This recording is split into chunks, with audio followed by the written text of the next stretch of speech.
And joining us now on the debate for the full hour in Saskatoon, Saskatchewan, Danielle Bellon, Canada Research Chair in Public Policy at the University of Saskatchewan. In the nation's capital, Jeffrey Simpson, National Affairs columnist with the Globe and Mail. And back here in studio, Christian Leuprecht, Political Science Professor at the Royal Military College of Canada. Deborah Coyne, Public Policy Consultant and blogger at CanadiansWithoutBorders.ca. And Matthew Mendelson from the Mowat Centre. That's a public policy think tank here in Toronto. And as is the case every Thursday, we call this Your Agenda because you're part of the broadcast, so we want to hear from you. Fifth column blogger Mike Miner is hosting a live chat on our Inside Agenda blog. Go to our website at tvo.org/theagenda. We're also on the Facebook page. That's facebook.com/theagenda. And you can send us a tweet at twitter.com/YourAgenda. From time to time, we'll put your comments up on the screen tonight, so please jump in, join the debate.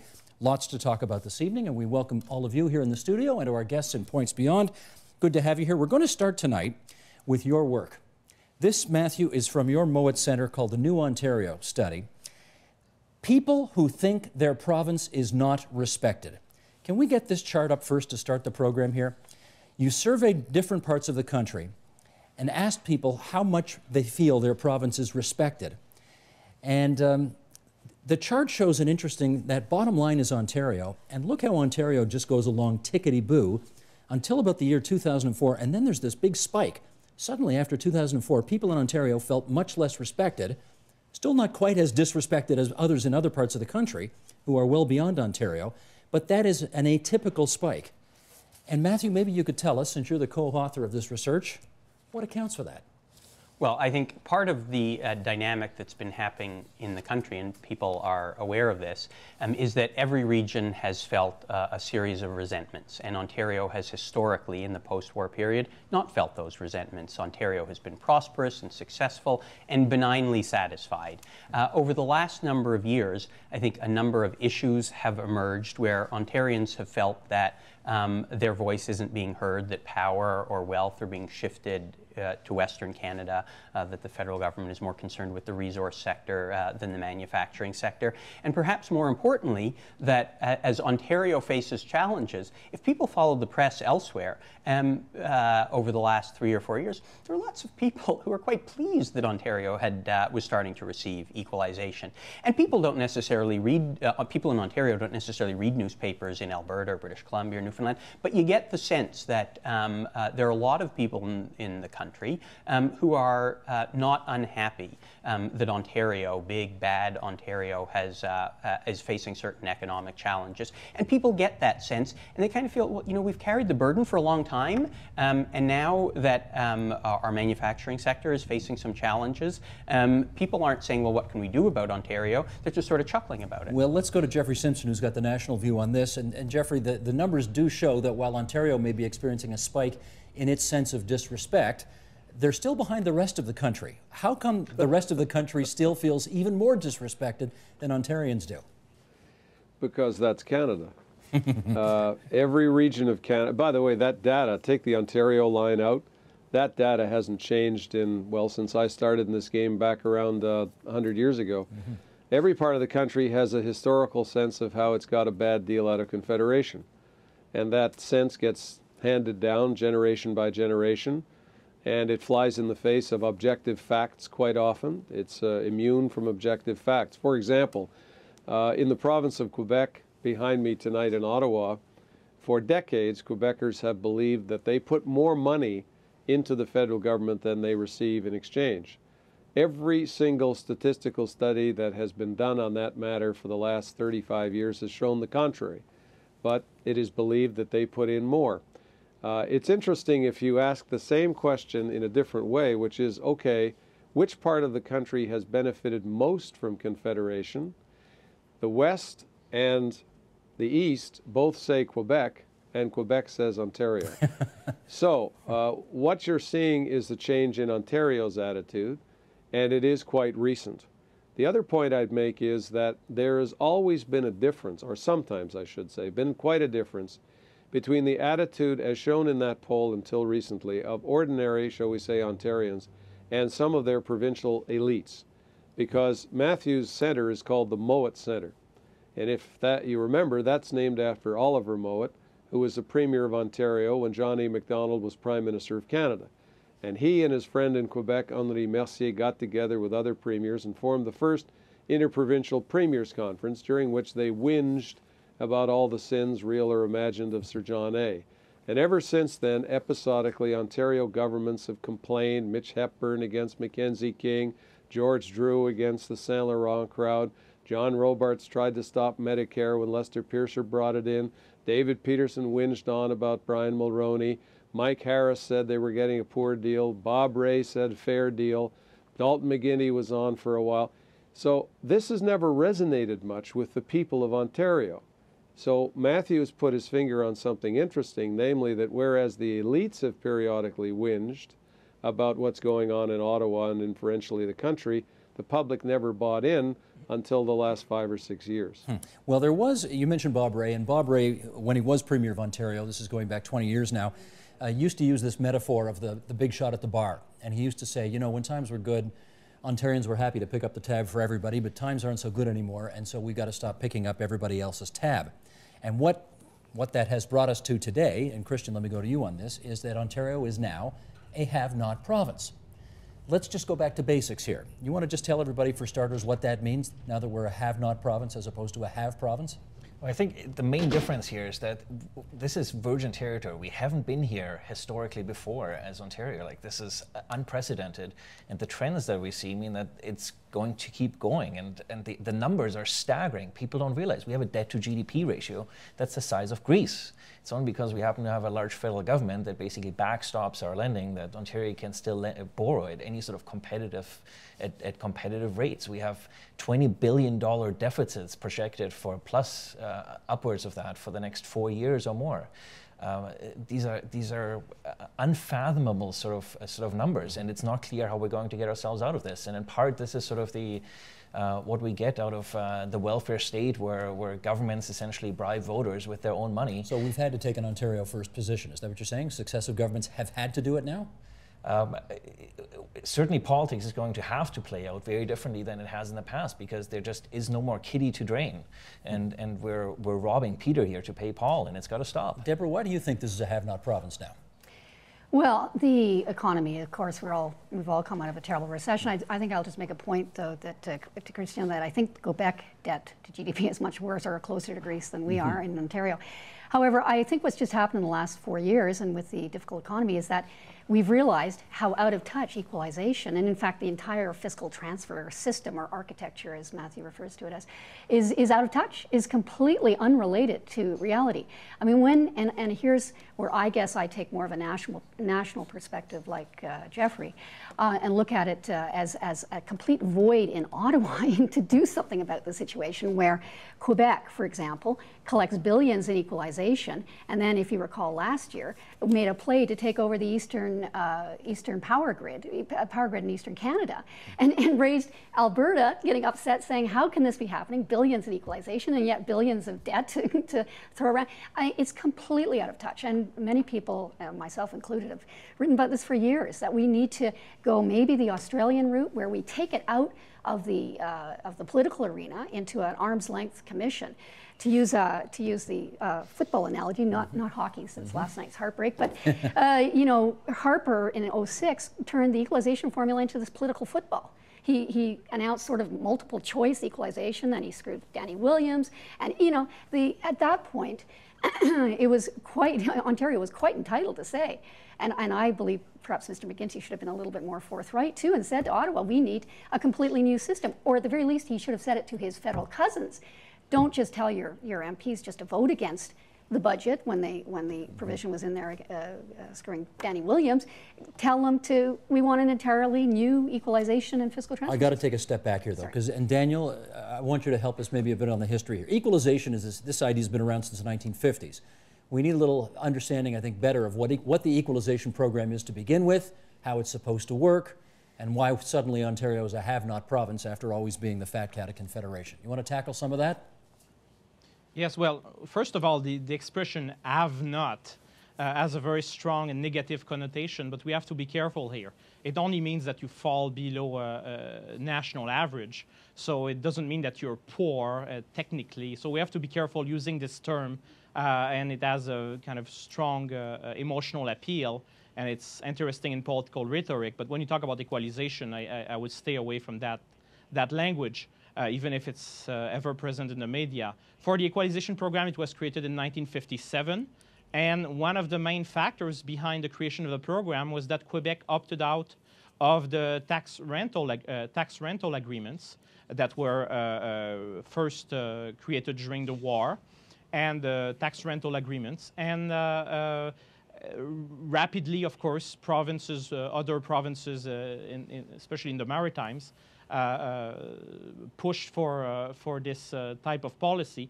And the program has been with us since 1957. Some changes have been enacted, but the basic logic of the program is that provinces that fall below the national average in terms of revenue collection within certain categories receive equalization payment from the federal government. So it's not that the money goes directly from, let's say, a province like Alberta to New Brunswick or Quebec.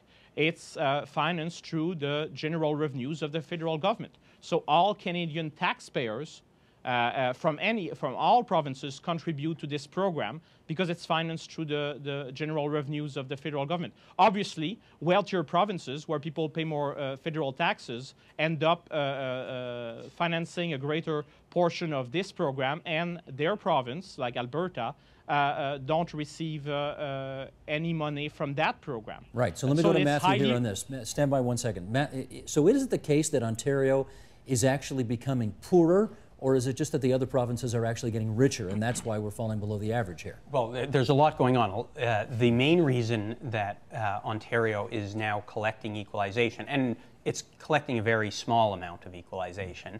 And I agree with Danielle, actually, that the rhetoric that is used about have not, if you're $1 above the national average, you're a have province. If you're $1 below the national average, you're a have not. It's really not very helpful rhetoric, and that's what's used politically. But the reason that Ontario is qualifying for equalization is largely because of surging natural resource revenues in Alberta, Saskatchewan, and to some extent Newfoundland. So it's they're getting richer as opposed to our getting poorer? That is the basic story. Now, talking about Ontario as a have-not province communicates that Ontario is poor.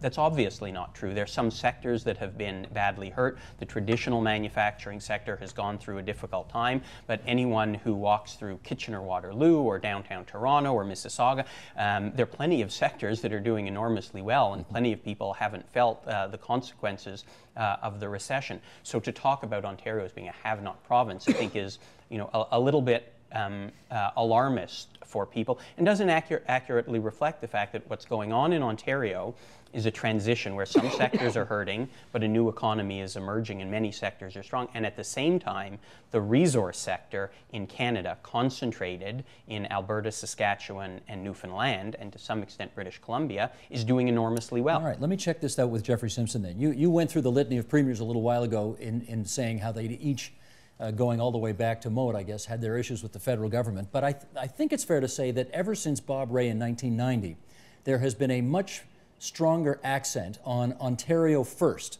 as a general principle among Ontario premiers. And I wonder, is it beyond dispute, Jeffrey, that Ontario is getting a rawer deal from Confederation now than it did, say, a generation ago?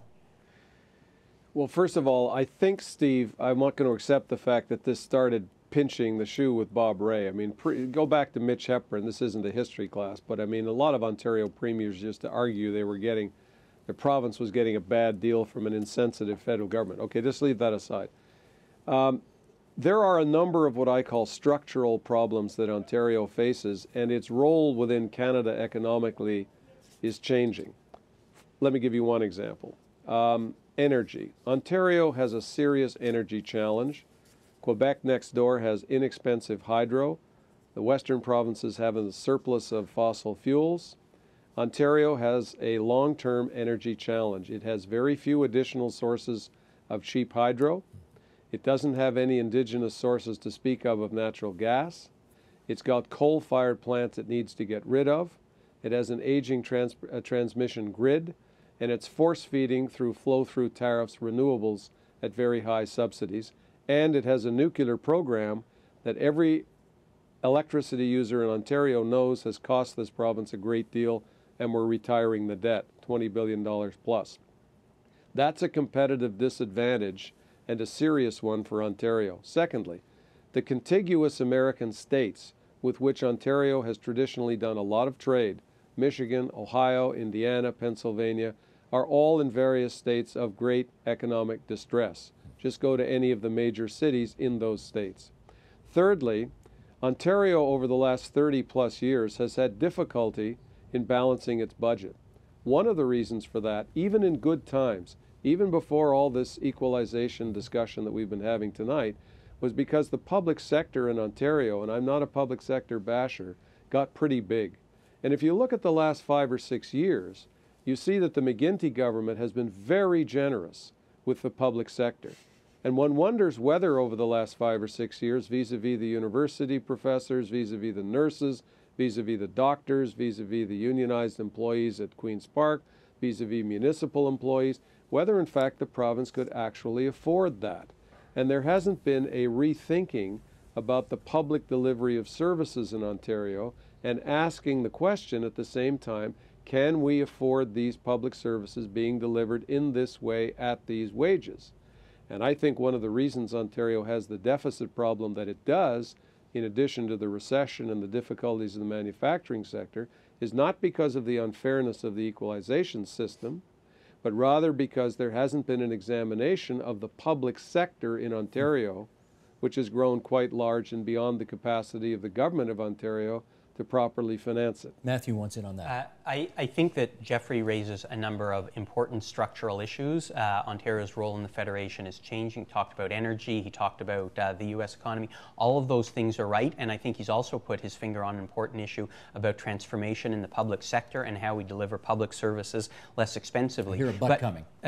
But there is a but, and that is Ontario's public service and sector is the smallest in the country on a per capita basis, and even after all of the McGuinty investments, bringing PSE, post-secondary education spending higher, healthcare spending higher, it still trails all other provinces in most other categories, and the size of their government is smaller. So there is an imbalance there when you look at questions of how the federal government transfers money, whether it's for infrastructure or social housing or through the equalization program, that allow other provinces to deliver richer public services than we can afford here. Christian.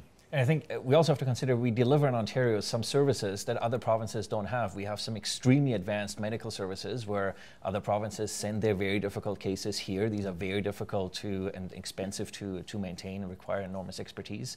Plus, in terms of capitalization, if we take that into account, it's very expensive to live in this province. And this is something that in equalization, of course, we don't take into account. We don't take into account that it's a lot cheaper to live in a number of other parts of the country. And I do think that if we do think about kind of how we redistribute money around the country, we do need to take into account that it's just a lot cheaper to live in other places. Danielle, I want to find out where you come down on this issue of how much of this is a structural problem in Canada that Ontario is dealing with, and how much of this is a made in Ontario problem because of decisions that the government of Ontario has made over the years. Where do you come down on that? Well, I think there is, three aspects. There is yes, some of the problems are Ontario made, but what Jeffrey mentioned about the Great Lakes region and Pennsylvania, and I think it's a regional problem that transcends even Canadian borders, because there are strong ties between Michigan and Ontario, for example, and it's not just the auto industry, it's deeper than that and even older than that, and especially Southern Ontario and Michigan and other states you mentioned like Ohio and Pennsylvania, and these states are not doing well at all. I mean, Michigan is in a terrible situation, and fiscal situation, and in terms of unemployment and so forth, and you know, in good times, when these states were doing very well, Ontario benefited from that. And now they are going down the drain, or they are doing poorly, and Ontario is affected by that. So there is this, I think, international or continental aspect, or regional aspect beyond borders that's very important. So, and yes, there are issues that are related to the way our fiscal federalism works in this country. But I think you can't just blame the federal government for all the problems that Ontario is facing. That's what other provinces have long done. Politicians love to do that, and provincial politicians to blame Ottawa for all the problems in their province. Quebec, politicians in Quebec have been doing that for a long time, but it's the case in Newfoundland too, and in Alberta and so forth. But I think that we have to examine all the federal transfers, and Ontarians should fight for their interest as a province.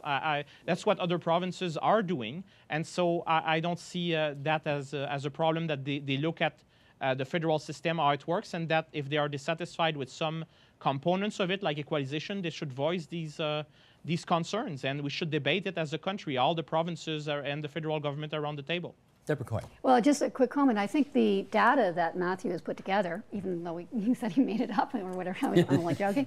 No, the data at least is encouraging. He said he said that before we went on the air, just as a joke. Yeah. Oh, I'm sorry. Yes, I know, and I didn't make it up, right? I meant it was a joke before we went on air. No, I meant it as a joke as well.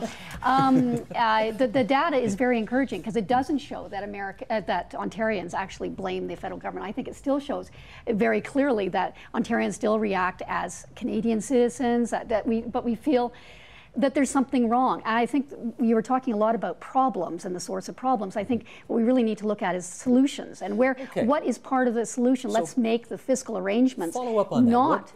If the federal government has a role in, I mean, it has some role, right, in fixing this, what would you have it do? Well, it has to ensure that the fiscal transfer system and the whole architecture that Matthew refers to, and the social policy architecture, is not part of the problem, that it is part of the solution. Because otherwise, as Matthew points out in this, there will be a tendency to drive Ontario into the autonomous realm that Quebec is already in and Alberta tends towards. So it has to open it up and have a completely revamp. And I won't repeat what I already said, which was having an arm's length commission dealing with this, as they do in Australia. They deal with the transfers for health and education at the same time as equalization. They have things, I'm not saying it's perfect, I don't know enough about it, I'm sure perhaps Matthew does, but it's a heck of a lot better than having it as a politicized, completely disconnected from reality system that there is now. Let me have Jeffrey Simpson take a whack at this. Yeah, go ahead, Jeffrey. We've talked about equalization, which is one and an important and a constitutionalized way of redistributing resources. There's been a second system, and I should say it's a multifaceted system, whereby the federal government has had a myriad of federal-provincial transfer programs for all kinds of functional things over the years. This is away from equalization. And in the past, most of those have had a regional development skew to them. That is to say, they haven't been based on straight per capita transfers. They've had formulas that deliberately, although in a rather difficult to understand way, shifted money towards less favored provinces. What's been happening in the last few years is that some of these programs are being now put on a per capita basis. I know this sounds very technical for the viewers, but what it really means is that $1 for $1 is going to go to Ontario instead of maybe 80 cents, with the other 20 cents going to less favored provinces. This is going to help Ontario over time. I'll give you a specific example. Some years ago, the Mulroney government signed a deal for integrating immigrants with the province of Quebec. It was indexed very handsomely. Ontario was getting less money than Quebec was for integrating immigrants, even though Ontario was taking 2.5 times as many immigrants. As time has gone on, that deal has been reworked so that Ontario isn't as badly hurt, if you like, comparatively speaking, with Quebec. But still not treated equally. But still not treated equally. But it's getting better. I'm saying that there's a trend going on here. The second thing I want to say is picking up something Danielle said en passant, having been around in Ottawa for a while. People in Ottawa have been amazed over time with, let's say, Quebec's ability to mobilize its forces, to put pressure on the federal government to try to get benefits for Quebec. It's not at all uncommon for the Quebec National Assembly to pass a unanimous resolution asking for something, and for the Quebec MPs here in Ottawa to work on Quebec's behalf. I've seen the same thing with Western Canadian interests too. Very, very seldom do Ontario MPs, regardless of party, come together and push something that's solid for Ontario. Why not? Because the province is so big, because it's so variated, you have a Northern Ontario caucus, you have a Metropolitan Toronto caucus, you've got an Eastern Ontario caucus.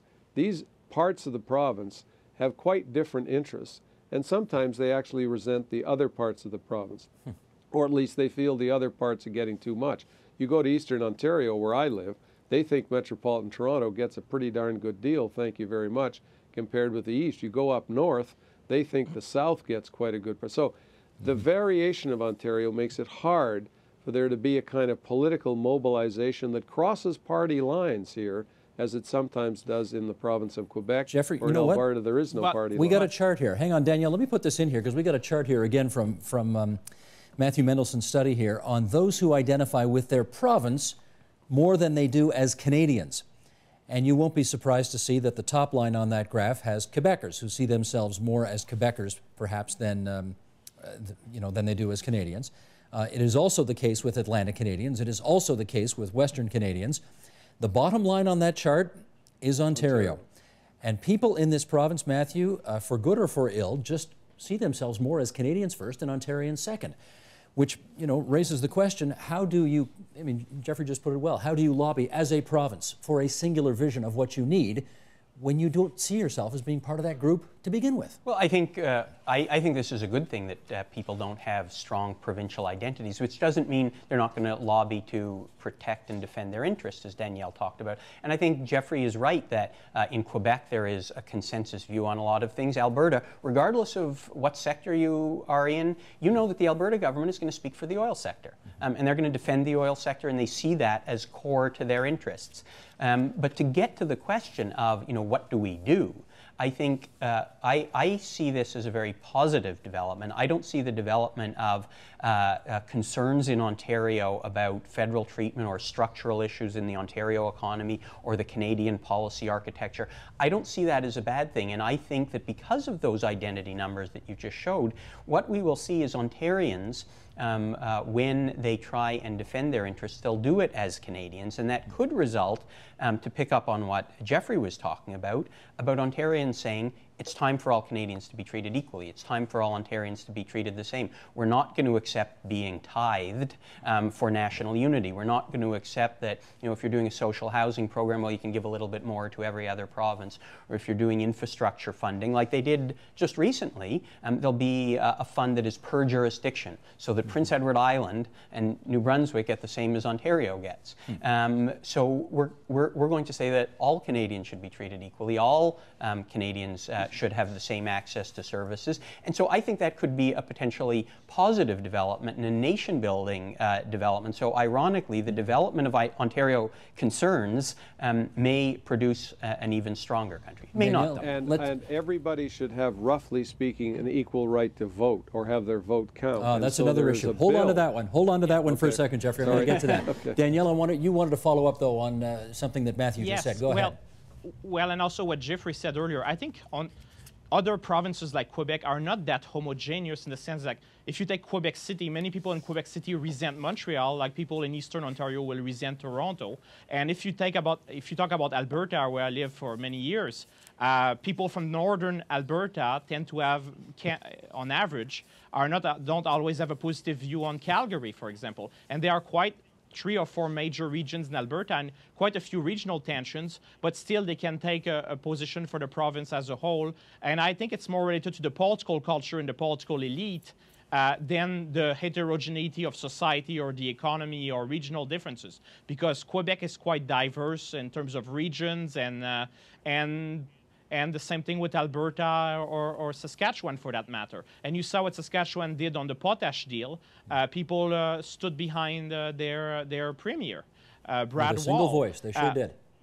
And it's a rather divided province, and there are major differences between the North, for example, and Regina. There's a rivalry between Regina and Saskatoon. So I think that it's not unique to Ontario, and I think that's not the main reason why Ontario doesn't take that a strong position. It has to do with the political elite, the political culture, and I think it's possible to change that. Christian. And it may change. It may change sooner rather than later. Okay, Christian? So I want to get back to Matthew's equity argument here.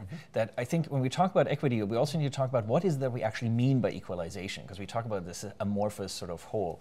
So there's the equalization program. Then there's the programmatic transfers, so like the kind of social transfer, kind of health transfer. We didn't, of course, equalize on a per capita basis the really expensive transfers, such as, for instance, the health transfer, right? So there's where Ontario is kind of getting the short end of the stick. Plus, what else do we consider when we talk about equalization? Are we considering the fact that, for instance, GST revenue is a net outflow from this province, given that this is where 1/3 of sort of the consumption activity, 40% or so of it in the country takes place? Are we talking about EI and employment insurance as sort of an equalization program where essentially, I mean, if I kill someone in Newfoundland or I kill someone in Ontario, I go to prison for life, it doesn't matter. But if you happen to live in Ontario, you pay in longer and it takes you longer to qualify, and yet you get fewer weeks on which you actually get a payout. And do we take into account, for instance, all the regional sort of development organizations that we've set up, for instance, so ACOA, for instance, in the Atlantic, where only now is the federal government, for instance, coming into the regional development game in Ontario. So I think when we talk about equalization, we need to kind of get our ducks in order here and consider that there's a whole bunch of other things other than just this strict equalization program, which really isn't that large of a sort of... Let me make Jeffrey Simpson's day here by bringing in an emailer who, can we put this one up on the screen here? We got this email about whether or not a vote in Ontario is worth the same as a vote in some other province in the country. And here it comes right now. We're only a have-not because Alberta skews the average. We don't, no, that's not the one. That's the wrong email. We want the email about the one about voting. Okay, well, you think it's, should I wait for it or should I just ask Jeffrey to, okay, here we go. Jeffrey, there is a bill before Parliament. No one seems to know who is, standing in front of that bill to make sure that it doesn't pass. But for some reason, it's stalled right now. Why don't you tell us what it's about and why a vote in Ontario is not worth a vote in Prince Edward Island? The electoral map at the moment has a lot of eccentricities attached to it. Rural areas tend to be overrepresented all across the country compared to urban ones. We know that the maritime provinces, because of when they came into Confederation, made deals that gives them more seats, et cetera, et cetera. So we have those inequities. But we try to somehow balance those by every 10 years having a census and redistribute the seats according to what the census finds. And it generally means that the provinces with growing populations get more seats. So we had a census, we redistributed the seats, and lo and behold, Ontario was going to get a bunch more, and so was Alberta, so was British Columbia. All straightforward. However, the Harper government in the last Parliament put forward a bill whereby Alberta and British Columbia quite properly were going to get the additional seats to which they were entitled, but Ontario was only going to get about half of the seats to which it was entitled. And the government had an extraordinarily convoluted argument as to why this was so. The real reason was because the Quebec National Assembly, as I said they sometimes do, had passed a unanimous resolution deploring the fact that these other seats were being allocated because, said the Assembly, Quebec is a nation. And remember, it was Mr. Harper who said Quebec was a nation. And as a consequence, the nation of Quebec should not lose corresponding strength vis-a-vis the other nation, the English-Canadian one. A very convoluted argument again. Well, the Harper government, having failed in its bid to make big gains in Quebec, dropped that convoluted argument, said, no, now we're going to proceed with a bill that gives the three provinces what they deserve. Well, where is the bill? The bill is drafted. The number of seats that are due these three provinces are well known, and yet the government is not proceeding with the bill. There's also a very strong suspicion that the two opposition parties, of course the Bloc Québécois against it because they buy into the nation argument, that neither the Liberals nor the NDP want to really upset Quebec, so they're not standing up in the House of Commons every day saying to the minister in charge, Mr. Fletcher, where is your bill? The last election was several years ago plus, and we haven't seen the bill. So if I was sort of answering Matthew's question, what is to be done, I would say in the short term, which will have a long-term consequence, I'd have the Premier of Ontario and the Legislature of Ontario passing a unanimous resolution. I'd put heat on every single member of the House of Commons from Ontario, and I'd say, come clean, you Conservatives, you Liberals, and New Democrats. Be fair to Ontario as you're being fair to Alberta and British Columbia. Deborah, I wonder if there's, thank you, Jeffrey, that's an excellent summation of what that's all about. However, Deborah, I wonder if it is problematic to try to argue that we need to create more jobs for politicians at this time in our history with the economy being what it is. I mean, representation by population is great, and making sure that one vote in Ontario equals one vote in PEI is great. But you want to go to the electorate right now and say we need to have 20 more MPs coming from Ontario? Well, democracy, and unless you want to take some away from Quebec or Prince Edward Island, you're going to have to do something. But setting that aside, I think what Jeffrey just hits the nail on the head. The issue here, though, is not so much Ontario, and I think his idea about a resolution of Ontario legislature, that's fine.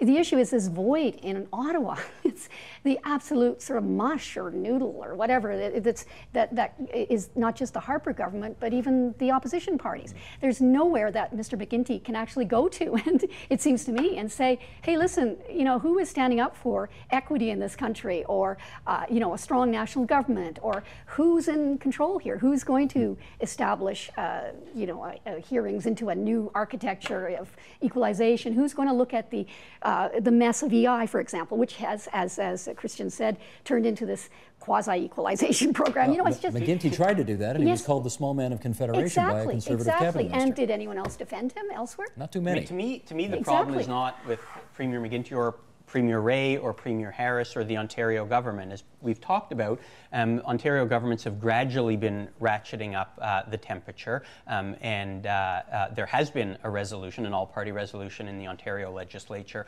on this issue when it first came up. Premier McGuinty has been quite active and vocal on this issue.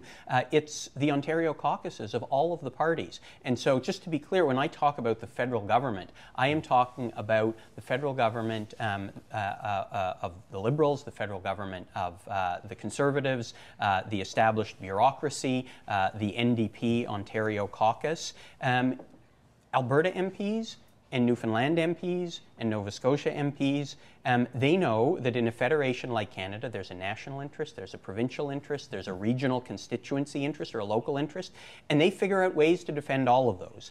Historically, Ontario MPs have thought it was unseemly to defend the Ontario interest. And now I think we're just moving into a position, as Danielle talked about, where Ontario MPs can, in an unabashed, unembarrassed way, say it doesn't weaken Canada, it doesn't threaten national unity for Ontario MPs to say the national securities regulator should be in Toronto. Let me get Danielle to speak. Okay, hang on. We should be investing as much in renewable energy as we are in the oil sands. Hang on, Matthew. I need Danielle, a comment on that, and then I want to go down to Mike Miner and find out what's happening online. Go ahead, Danielle.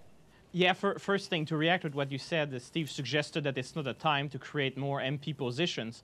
I don't think that, you know, politicians are that well paid in Canada. I know it's not popular to say that, but in fact, CEOs earn far more money than them. And, you know, it's just a drop in the bucket. And I think that's not a compelling reason not to create new seats in the name of equity, territorial equity. But for the idea that Ontario, that Jeffrey mentioned, Ontario... Do you have tenure, yeah. Danielle? Do you have tenure? Because that comment's spoken like a guy who's got tenure, not a guy who's got to knock on doors for votes. Sorry, but that's what that sounds like. Absolutely, and I don't plan to run for office anytime soon. Yeah, okay, no kidding. All right, well, we're having this discussion here on television.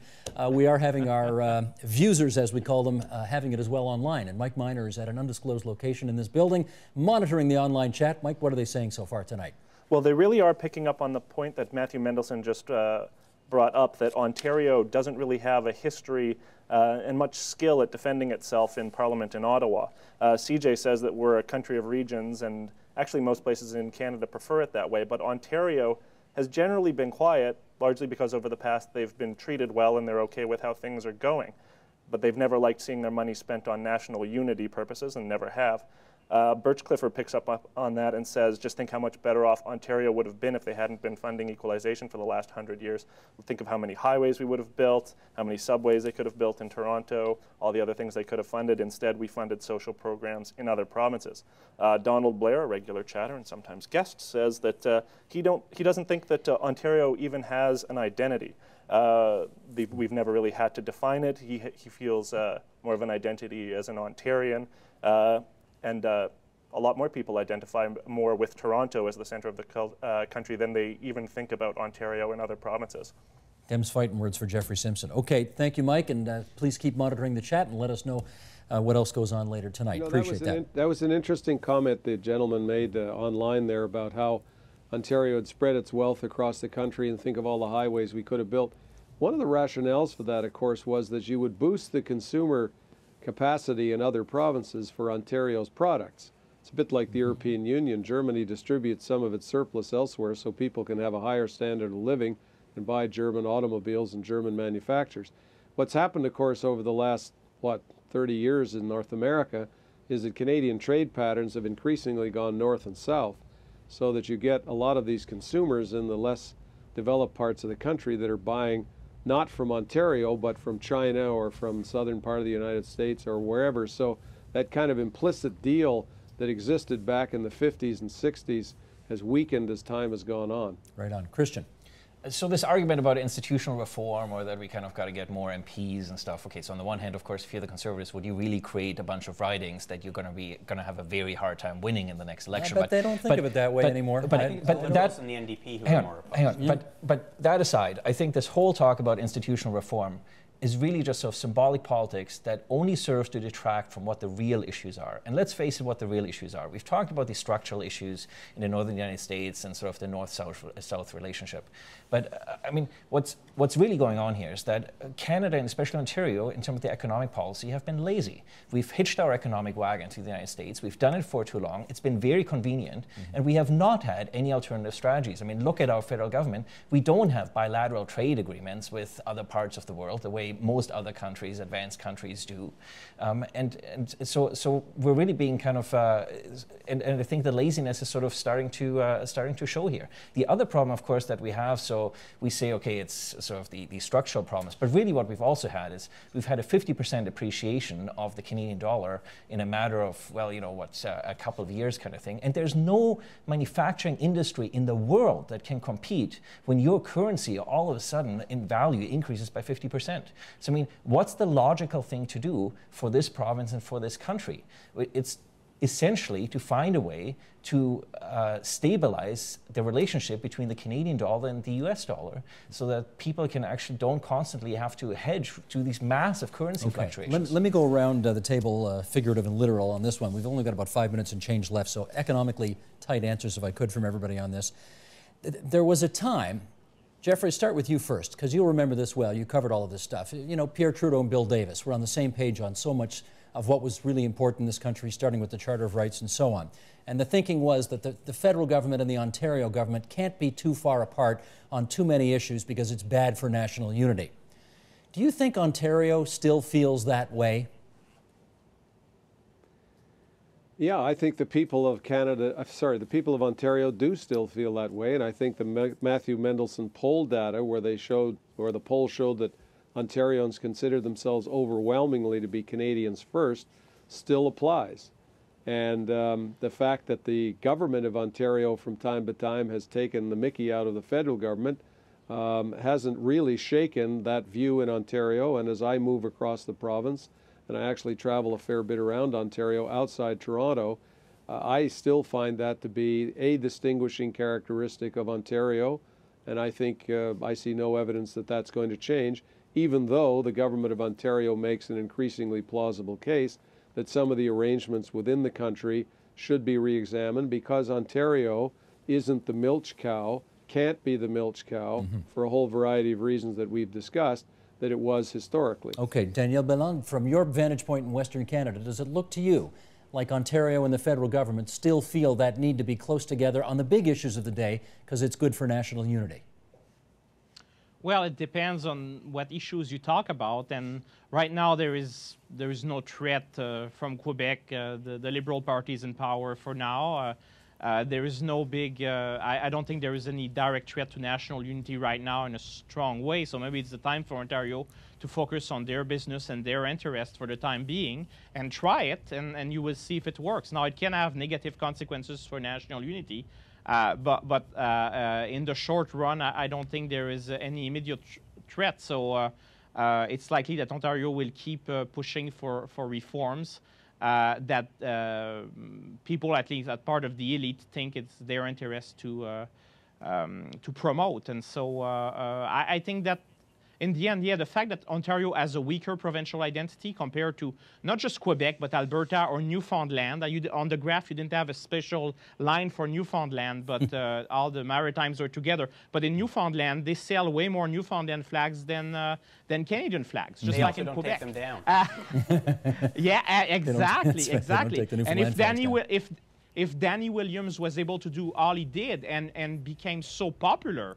as a result of that, it's because not just there is resentment, but a very strong provincial identity in Newfoundland. Now, how to create a provincial identity, a stronger provincial identity? It starts with education. Okay, Danielle, that's another show, and I want to make sure that's another show, and I want to make time. I got time for everybody here in the studio before we get off the air tonight.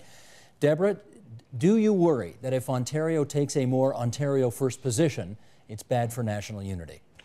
Well, I'm not exactly going to answer that question. I think what is What do you mean you're not going to answer that question? Well, I think what is constant is whether or not Ontario becomes more Ontario first or more assertive in demanding better representation in Parliament or new equalization, whatever.